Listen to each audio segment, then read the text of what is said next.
이 이야기는 어느 월요일에 플레이어가 겪은 일이었습니다. 그날 플레이어는 방에서 잠을 자고 있었습니다. 그런데 침대 옆에 갑자기 스펀지밥이 나타났습니다.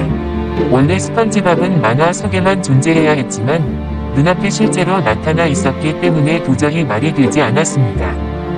게다가 현실의 모습으로 변한 것도 아니고 만화에서 보던 그대로인 2D 모습이어서 더욱 비현실적으로 느껴졌습니다.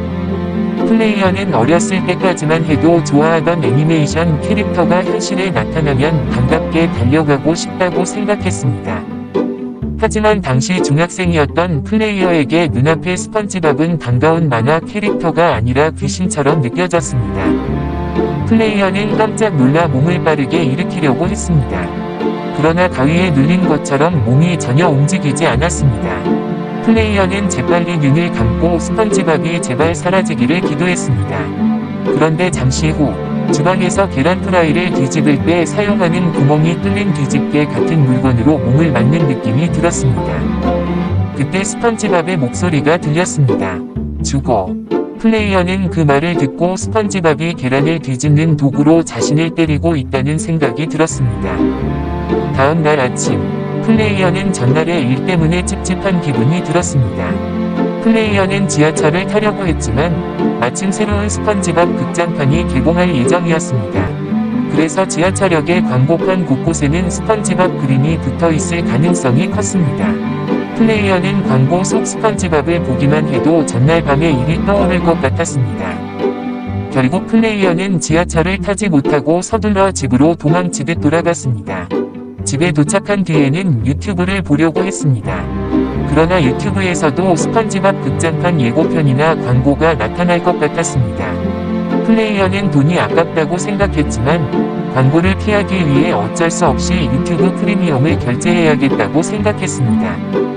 혹시 추천 알고리즘에 스펀지밥 예고편이 나타날 수도 있었기 때문에 시청 기록을 모두 삭제하고 시청 기록 저장도 중지했습니다. 그렇게 플레이어는 홈 화면과 추천 영상에 스펀지밥이 나타나지 않도록 설정한 뒤 재미있는 영상들을 신나게 보다가 잠이 들었습니다. 하지만 이상한 일은 그것으로 끝나지 않았습니다. 다음 주 월요일, 플레이어는 학교에서 선생님의 말을 제대로 듣지 못했습니다.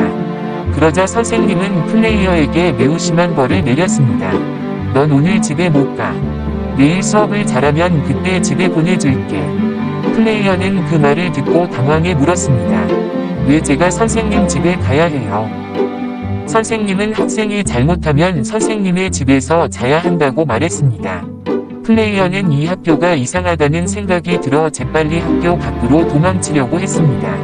하지만 선생님은 전기자전거를 타고 플레이어를 쫓아오기 시작했습니다. 결국 플레이어는 선생님에게 붙잡혔습니다. 플레이어는 사람들에게 도움을 요청하기 위해 큰 소리로 외쳤습니다. 으아! 살려주세요. 하지만 주변 사람들은 플레이어를 도와주지 않았습니다. 에이, 저 학생 이상한 사람이네. 사람들은 그렇게 말하며 플레이어를 무시했습니다. 플레이어가 다시 한번 소리를 지르려고 하자 선생님은 손으로 플레이어의 입을 막았습니다. 그리고 플레이어의 정수리에 꿀밤을 한 대 때리며 말했습니다. 어디서 그렇게 소리를 크게 질러. 넌 잘못했으니까 선생님 집에 가자. 내일 잘하면 집에 갈 수 있어. 결국 플레이어는 선생님의 전기자전거 뒤에 올라타고 선생님의 집으로 끌려갔습니다. 선생님의 집에는 운동기구가 매우 많았습니다. 고정식 자전거와 러닝머신, 팔굽혀펴기 매트 등이 놓여있어 마치 헬스장처럼 보였습니다. 선생님은 플레이어에게 자유시간을 주는 대신 계속해서 벌을 시켰습니다. 휴대전화도 사용하지 못하게 했습니다. 밥은 아주 조금만 주었고 음식에 머리카락이나 벌레가 들어있을 때도 있었습니다. 선생님은 플레이어에게 운동기구를 사용하며 벌을 받으라고 명령했습니다.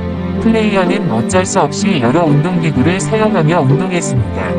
그날 밤, 선생님의 집에는 침대가 하나밖에 없었습니다. 선생님은 플레이어에게 말했습니다. 너는 오늘 바닥에서 자. 플레이어는 차가운 맨바닥에 누워 잠을 자야 했습니다. 베개조차 없었기 때문에 자신의 가방을 베개처럼 베고 누웠습니다. 그날 밤, 플레이어는 선생님이 잠든 사이 몰래 탈출하기 위해 눈을 떴습니다. 그런데 눈앞에 또다시 스펀지밥이 서 있었습니다. 이번에도 플레이어는 몸을 움직이지 못한 채 바닥에 누워 가위에 눌렸습니다. 스펀지밥이 플레이어에게 말했습니다. 너 왜 월요일에 나랑 같이 안 놀아? 그러면 차라리 가족이나 친구들이랑 놀아봐. 플레이어는 그 말을 듣고 한 가지 사실을 깨달았습니다. 플레이어가 월요일에 쉬거나 다른 사람들과 놀지 않으면 스펀지밥이 나타나는 것이었습니다. 이번에는 스펀지밥이 지난주처럼 뒤집개로 플레이어를 때리지는 않았습니다. 하지만 플레이어는 스펀지밥의 말을 한 번은 받아주었습니다. 그러자 스펀지밥은 그대로 사라졌습니다.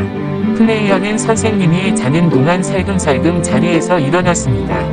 보어락 소리가 나지 않도록 조심스럽게 문을 열고 선생님의 집을 빠져나왔습니다. 처음에는 발소리가 나지 않게 천천히 걸었지만 집에서 어느 정도 멀어지자 빠르게 달아났습니다. 플레이어는 무사히 자신의 집으로 돌아와 다시 잠이 들었습니다.